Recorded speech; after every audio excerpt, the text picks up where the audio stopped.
The last time people from eastern Nigeria tried to break away and form an independent country called Biafra, it led to a civil war between 1967 and 1970. Today in Abuja, a small number of Southeasterners are trying again.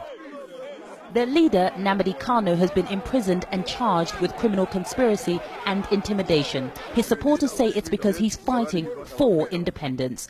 They believe under the new government led by President Muhammadu Buhari, a Muslim from the north, things are getting worse for Southeasterners. The south is mainly Christians, while the north is many Muslims. We are not together. We don't share the same values. That's why we want to be alone. We are being marginalized. If you come down to the east, you don't have good roads, bad universities, you understand. After upon graduation, no job. Kanu's detention since October without trial has sparked the recent protests.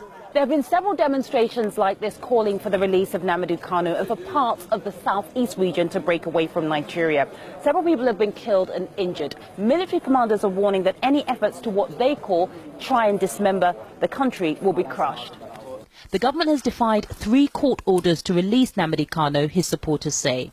Nigeria is one country.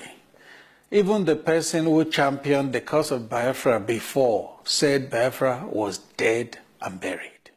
And if you look at the leaders of thought from that part of the country, they are not part of this agitation.